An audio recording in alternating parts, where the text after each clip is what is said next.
Welcome to the office. Let's talk. So, a lot of architects dream of starting their own firm one day. Maybe it's the idea of creative freedom. Maybe you're tired of being told no. Or maybe you just want to build something of your own.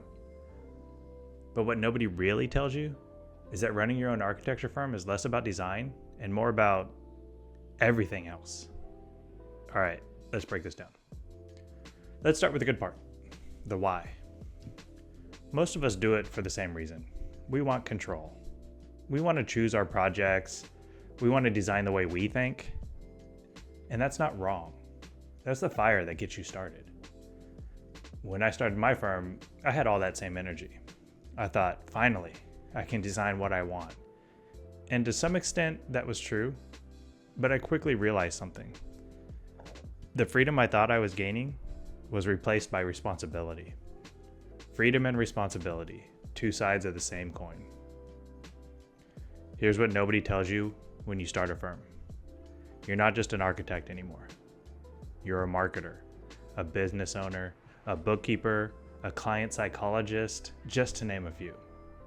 Every day, you'll deal with invoices, contracts, phone calls, permits, taxes, all before you even get to sketch something.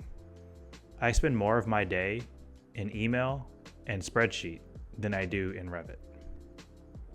And the clients you attract early on, they're usually not your dream clients. They're whoever can afford you or whoever finds you. That doesn't mean it's bad. It just means it takes time to build the reputation and trust that lets you choose your projects. You'll learn to juggle design with deadlines, cash flow with creativity, and confidence with humility. It's not glamorous, but it's real. The biggest mistake I see, and one that I made early on, is thinking that if I do great work, the clients are going to come. That's only half true. People have to know you exist first. You need to learn how to tell your story, how to show your process, and how to network, even when you're an introvert. I'm an introvert myself. I'm not naturally comfortable with interpersonal communication, but I've learned how to turn on that switch when needed. You don't have to fake being someone else. You just have to show up as a professional version of yourself when the moment calls for it.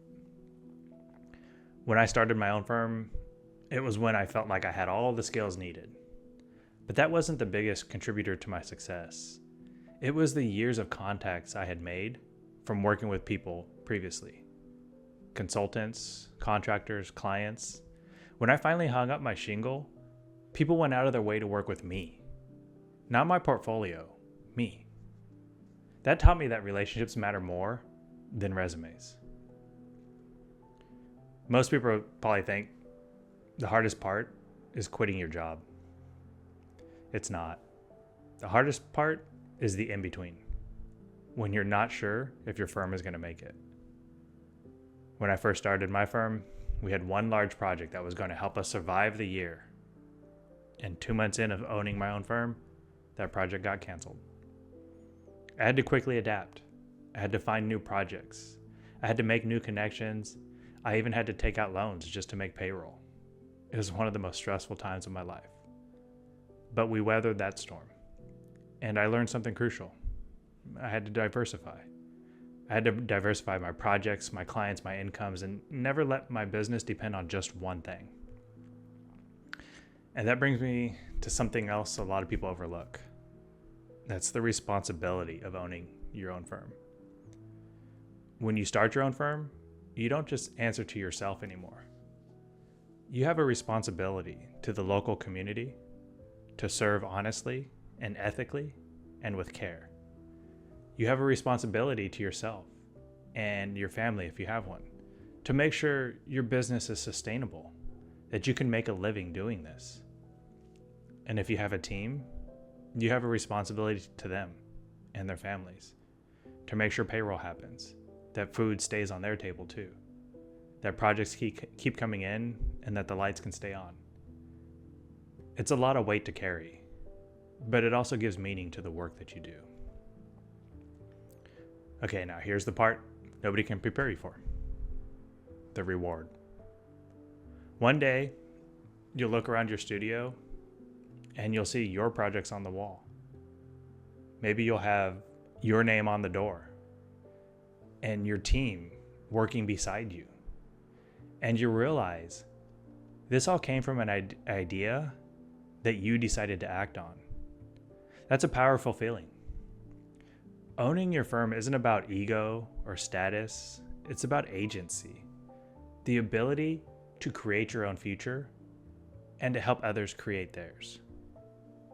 It's not for everyone, but if you're someone who can handle uncertainty, stay humble, and keep showing up even when it gets hard, it might just be the best decision you've ever made. So, should you start your own firm? Maybe, but do it with your eyes open. It's not easy.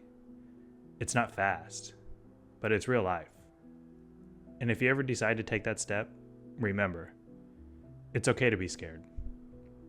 Every architect who's ever started something great was scared too. All right, that's it. Let's get back to work.